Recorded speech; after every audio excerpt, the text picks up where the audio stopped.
नमस्कार दोस्तों, श्री जी ज्ञान सेंटर में आपका फिर से हार्दिक स्वागत है। और उम्मीद करता हूं कि आप लोग अच्छे होंगे, स्वस्थ होंगे, मस्त होंगे। और जैसा कि आपको पता होगा कि आज आप लोग फिर से इस वीडियो का इंतज़ार कर रहे होंगे, तो आपके इंतज़ार की घड़ियां खत्म हो गई। श्री जी ज्ञान सेंटर पर फिर से हम आ गए हैं और आप लोग यहाँ से फिर से देखिए, जो वीडियो चल रहा था अभी भूगोल में, सामान्य परिचय हो गया है। अब हम लोग दूसरा चैप्टर स्टार्ट कर रहे हैं जिसका नाम है भारत का भौतिक विभाजन। भारत का भौतिक विभाजन भूगोल के दृष्टिकोण से, भूगोल के विषय के दृष्टिकोण से बहुत ही इम्पॉर्टेंट चैप्टर है। इसको हम लोग देखते हैं कि जो फिजिकल डिवीज़न या भौतिक विभाजन है कितने पार्ट में डिवाइड किया गया है।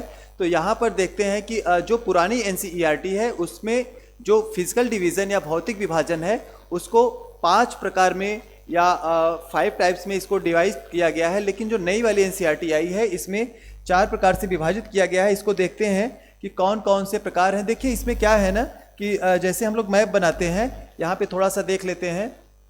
मैप जैसे बनाते हैं इसमें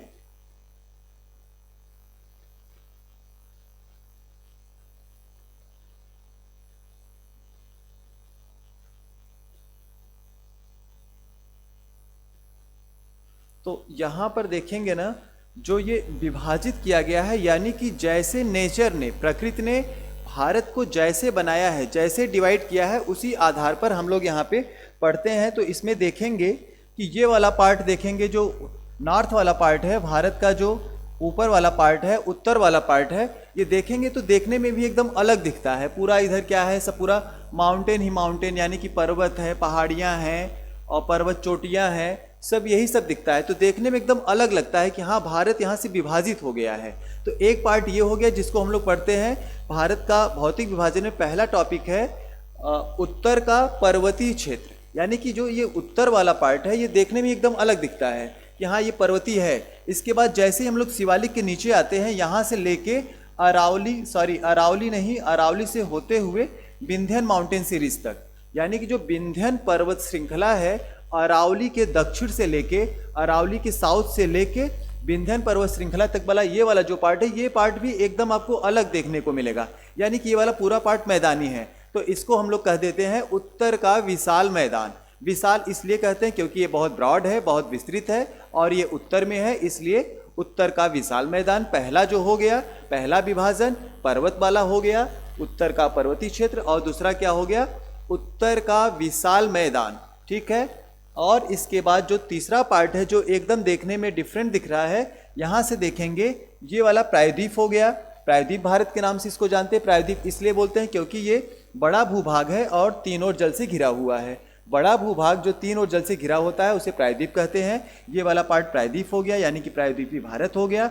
और इसका जो स्ट्रक्चर है, जो डिज़ाइन है, वो कैसा है, पठार है। इस भूभाग पे पठार है। अब कैसे हमको पता चला पठार है, क्योंकि जो पठार का डिफिनीशन होता है वो होता है कि नॉर्मल धरातल से, यानी कि अर्थ सरफेस से वो ऊंचा होना चाहिए और माउंटेन से, यानी कि पर्वत से, उसकी हाइट कम होनी चाहिए। और इसमें सबसे बड़ा जो डिफरेंस है वो क्या है कि उसका जो छत है, उसका जो बॉटम है, ऊपर वाला एरिया, वो कैसा होना चाहिए, सपाट होना चाहिए।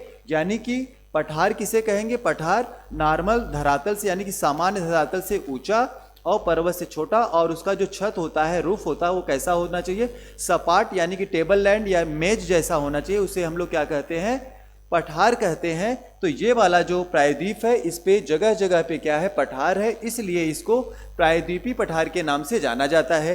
तो ये वाला जो एरिया है ये प्रायद्वीपी पठार के नाम से जाना जाता है, इतना पूरा एरिया। और ये जो साइड साइड का ये वाला जो एरिया बचा है, इस एरिया को तट के नाम से जानते हैं। क्यों? क्योंकि एक और ये जल से है और दूसरे साइड इसका क्या है, स्थल है, यानी कि इसको तटवर्ती के नाम से जानते हैं, तट के नाम से जानते हैं। और अगर इसको बोलेंगे डिवीज़न के आधार पर या विभाजन के आधार पर इसको बोलेंगे तो समुद्र तटीय मैदान, यानी कि यही 4 पार्ट हो गए। एक पार्ट तो ये हो गया पर्वत, दूसरा हो गया मैदान और तीसरा हो गया पठार। और जो चौथा पार्ट है वो है समुद्र तटीय मैदान। ये मैदान वाला पूरा पार्ट है, मैदान है। और कैसा मैदान है, कहाँ पे है, समुद्र के किनारे है, इसलिए इसको समुद्र तटीय मैदान के नाम से जानते हैं। अब यहाँ पर देखेंगे, ठीक है, मैप से इसको देखना है, इसमें कुछ भी याद नहीं करना है, रटना नहीं है, बस खाली क्या करना है, ये वाला पार्ट एकदम अलग दिखता है, तो ये हो गया पर्वत, दूसरा वाला पार्ट मैदान, तीसरा पठार और चौथा समुद्र मैदान, बस। और इसके आगे इस पे अब देखते हैं भारत का भौतिक विभाजन जो टॉपिक है आज का, और ये बहुत इम्पॉर्टेंट टॉपिक है, भारत का भौतिक विभाजन।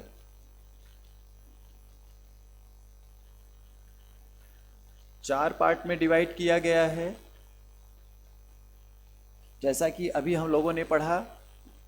उत्तर का विशाल मैदान, कुछ इंग्लिश मीडियम के स्टूडेंट हैं वो बताते हैं कि सर आप इंग्लिश में नहीं पढ़ाते हैं, तो आप लोग सुनते रहिए, यहाँ लिखने में थोड़ी सी दिक्कत तो नहीं है, पीडीएफ आपको पूरा मिलेगा ही। पहले मैंने बताया है कि श्रीजी ज्ञान सेंटर का जो टेलीग्राम चैनल है वहाँ से पीडीएफ मिलेगा, नहीं तो ऐप के थ्रू आपको पीडीएफ मिल जाएगा। यहाँ सुनते रहिए, कॉपी पेन लेके बैठिए और लिखते रहिए, ठीक है। उत्तर का पर्वतीय क्षेत्र यानी कि नॉर्दर्न ग्रेट माउंटेन, उत्तर का पर्वतीय क्षेत्र यानी कि इसको डायरेक्ट भी बोल सकते हैं माउंटेनियस रीजन, पर्वतीय क्षेत्र। दूसरा हो गया उत्तर का विशाल मैदान, नॉर्दर्न ग्रेट प्लेन, उत्तर का विशाल मैदान। तीसरा हो गया प्रायद्वीपीय पठार,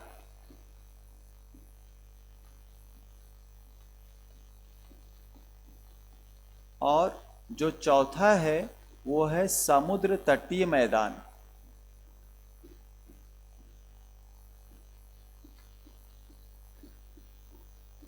समुद्र तटीय मैदान। अब ये जो उत्तर का विशाल मैदान है, उत्तर का विशाल मैदान,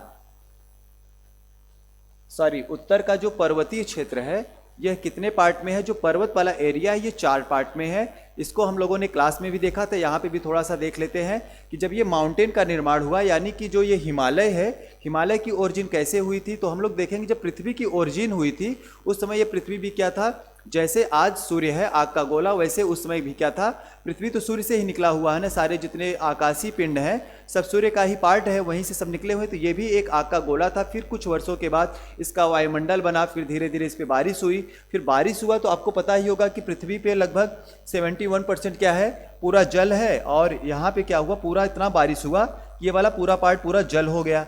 तो आपने इसको पढ़ा भी होगा कि ये जो जल वाला पार्ट था इसको पैंथालासा के नाम से जाना जाता था, यानी कि एक ही महासागर था जिसका नाम पैंथालासा था, और एक महाद्वीप था जिसका नाम पैंजिया था। इसके बाद फिर कई वर्षों के बाद क्या हुआ, पृथ्वी की आंतरिक शक्तियों के कारण और वाटर, ये जो पानी है, पानी के दबाव के कारण ये जो स्थल वाला भाग था ये 2 पार्ट में टूट गया। 2 पार्ट में जब ये टूट गया तो जहाँ से क्रैक हुआ, जो क्रैक वाला पार्ट था, यहाँ पे क्या हुआ कि जल आ गया। जैसे यहाँ पे जल आ गया, ये 2 पार्ट में हो गया, तो यहाँ बीच में भी जल आ गया, तो जो जल वाला पार्ट था वो टेथिस सी के नाम से जाना गया, और ये जो स्थल था, जो महाद्वीप एक था जिसको पैंजिया के नाम से जाना जाता था, जब ये 2 पार्ट में हुआ तब इसका नाम क्या हुआ, जो ऊपर वाला पार्ट है ये हो गया अंगारा लैंड या लारेशिया के नाम से जाना गया, और जो नीचे वाला पार्ट है ये गोंडवाना लैंड के नाम से जाना गया। इसके बाद फिर क्या हुआ, ये जो पृथ्वी है जो अभी 2 पार्ट में हो गया था, जो स्थल वाला पार्ट था 2 पार्ट में हो गया, इसको भूगोल की भाषा में प्लेट के नाम से जानते हैं। आप लोगों को इतना डिटेल्स नहीं पढ़ना है, बस इसको समझ लिए, थोड़ा सा हिमालय की ओरिजिन के बारे में बताना था तो इसको मैं एक्सप्लेन कर दे रहा हूँ। तो ये प्लेटें जो है 20 बड़ी प्लेटें और 7 छोटी प्लेटें में ये पूरी पृथ्वी टूट गई। इसके बाद फिर क्या हुआ कि नॉर्थ पोल के ग्रेविटी के कारण ये धीरे धीरे धीरे धीरे क्या हुआ, ऊपर की तरफ आता गया, और जब ये वाला पार्ट, यानी कि मान लीजिए कि ये वाला जो ही पार्ट है, इसको मान लीजिए कि ये पार्ट क्या हो गया, ये गोंडवाना लैंड, ये नीचे वाला पार्ट हो गया, और जब नॉर्थ पोल की तरफ ये धीरे धीरे आया और टेथिस सी की तरफ पहुंचा, तो यहाँ पे क्या हुआ, मान लीजिए कि इसको टेथिस सी यहाँ पे आया, तो ऐसे क्या हुआ, ये नीचे, क्योंकि ये सागर था और ये पार्ट क्या था, भारी था, स्थल था, भारी था, जहाँ पे आया और आके जब अंगारा लैंड से ऐसे टकराया, और इसके बाद फिर क्या हुआ, नॉर्थ पोल की ग्रेविटी के कारण ये धीरे धीरे ऊपर की तरफ खींच ही रहा था, तो ये क्या हुआ, ऐसे धीरे धीरे जो गोंडवाना लैंड का पार्ट था ये धीरे धीरे ऐसे फोल्ड होता गया, और ऐसे ही हिमालय की ओरिजिन हुई। ये वाला पार्ट ट्रांस हिमालय के नाम से जाना गया, ये वाला part greater Himalaya, main Himalaya, महान हिमालय, हिमाद्री हिमालय के नाम से जाना गया, और इसके बाद ऐसे ही एक फोल्ड और हुआ, जिसको लेसर हिमालय या लघु हिमालय के नाम से जाना गया। एक फोल्ड और हुआ जिसको शिवालिक हिमालय के नाम से जाना गया। आपके एग्जाम में एक प्रश्न और पूछा जाता है, और यह प्रश्न कई बार पूछा गया है कि हिमालय किस प्रकार का पर्वत है। तो यहाँ पे आपने देख लिया ना कैसे हिमालय की ओरिजिन हुआ था। यहाँ पे क्या हुआ, ऐसे ये फोल्ड होता गया, यानी कि हिमालय फोल्डेड माउंटेन है, यानी कि मोड़दार पर्वत है। और यह नवीन है क्योंकि इसकी ओरिजिन अभी चल ही रही है सॉरी, इसकी ओरिजिन अभी चल ही रही है। तो इसको आप लोग माइंड में सेट कर लीजिए, हिमालय किस प्रकार का पर्वत है। हिमालय मोड़दार पर्वत या फोल्डेड माउंटेन है, ठीक है। तो यहाँ पे अभी आप लोगों ने देखा कि हिमालय के कितने टाइप्स हो गए, 4, यानी कि 4 तरह से ये जो हिमालय की श्रेणियां हैं कितनी हो गई, 4 हो गई। पहला हो गया ट्रांस हिमालय, ट्रांस हिमालय जिसको पार हिमालय के नाम से भी जानते हैं। दूसरा हिमालय, इसके पहले एग्जाम में यह भी पूछा गया था कि निम्न में से कौन सा हिमालय हिमाद्री हिमालय के नाम से जाना जाता है। तो यहाँ पर देखिए जो ये दूसरा वाला हिमालय है इसको मुख्य हिमालय बोलते हैं। मुख्य हिमालय इसलिए बोलते हैं क्योंकि जितनी हिमालय की श्रेणियाँ हैं सभी हिमालय की श्रेणियों से ये श्रेणी काफ़ी लंबी है। इसकी चौड़ाई लगभग 120 से 190 किलोमीटर चौड़ा भी है, और ये एकदम सतत में है, यानी कि कहीं कटा छटा नहीं है। और भारत ही नहीं बल्कि विश्व की मैक्सिमम ऊंची ऊंची पर्वत चोटियां इसी हिमालय की श्रेणी पर पड़ती हैं। तो यहाँ पर ये जो दूसरा वाला हो गया, ये हो गया महान हिमालय। इसके कई नाम हैं, महान हिमालय या इसको मुख्य हिमालय भी बोलते हैं या हिमाद्री हिमालय भी बोलते हैं, ठीक है। इसके बाद जो तीसरा लेयर बना या तीसरी श्रेणी का जब फॉर्मेशन हुआ या निर्माण हुआ उसको बोलते हैं लघु हिमालय या लेसर हिमालय, लघु हिमालय। और जो लास्ट वाला है यानी कि सबसे निचला जो श्रेणी है उसको शिवालिक हिमालय के नाम से जाना जाता है। शिवालिक हिमालय यानी कि हिमालय को हम लोग 4 पार्ट में पढ़ते हैं, 4 भागों में विभाजित करके हिमालय को पढ़ते हैं। अब दूसरा पार्ट आता है उत्तर का विशाल मैदान। तो ये जो उत्तर का विशाल मैदान है इसका निर्माण कैसे हुआ है, इसका निर्माण हुआ है नदियों के द्वारा। यानी कि ये जो नदियां हैं, सिंधु नदी, गंगा नदी और ब्रह्मपुत्र नदी, नदियां आती हैं और अपने साथ क्या होता है, वेस्ट मटेरियल बहा के लेके आती हैं और जगह जगह इसको क्या करती हैं, डिपॉजिट करती है, निक्षेपित कर देती है। जैसे सिंधु नदी हो गया, सिंधु नदी का जो अपवाही क्षेत्र है अपने रास्ते में वेस्ट मटेरियल यानी कि अवसाद जैसे सैंड, सिल्ट, क्ले ये सब बहा के लेके आई और जगह जगह डिपॉजिट यानी कि निक्षेपित करती गई। और सिंधु नदी ही नहीं बल्कि इनकी जितनी सहायिकाएँ हैं, डिस्ट्रीब्यूटरी हैं, सारी क्या की, जैसे कि सतलज, झेलम, चिनाब, रावी, ब्यास, ये सब नदियाँ यहाँ पर थोड़ा सा देख लीजिए। जैसे मान लीजिए कि ये सिंधु नदी हो गया, सबको पता होगा। अभी हम लोग आगे नदियाँ पढ़ेंगे तो वहाँ पे डिटेल्स में पढ़ेंगे। सिंधु नदी कैलाश मानसरोवर के पास से क्या है कि बोखरचू ग्लेशियर है, वहाँ से इसकी ओरिजिन हुई है।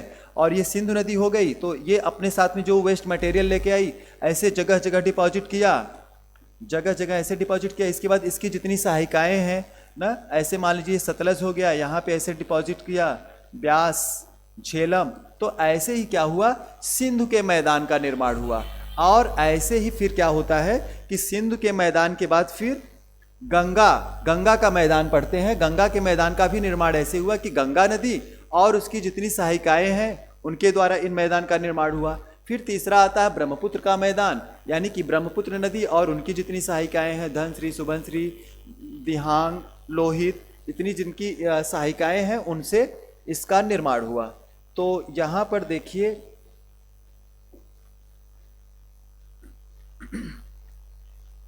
नदियों की बात करते हैं हम लोग, सॉरी विशाल मैदान का। तो इसका निर्माण कैसे, 3 पार्ट में पढ़ते हैं। उत्तर के विशाल के मैदान को पहला हो गया सिंधु का मैदान। सिंधु का मैदान का निर्माण कैसे हुआ, सिंधु नदी और उसकी सहायिकाओं द्वारा, सिंधु का मैदान। दूसरा हो गया गंगा का मैदान, यानी कि गंगा नदी और उसकी सहायिकाओं के द्वारा इस मैदान का निर्माण किया गया, गंगा का मैदान। ना ये सब अचानक नहीं हुआ, कई हजार वर्षों में हुआ, धीरे धीरे धीरे धीरे ये सब हुआ। ब्रह्मपुत्र का मैदान, यानी कि ब्रह्मपुत्र और उसकी सहायिकाओं द्वारा लाए गए वेस्ट मटेरियल को जगह जगह निक्षेपित करने से इसका निर्माण हुआ।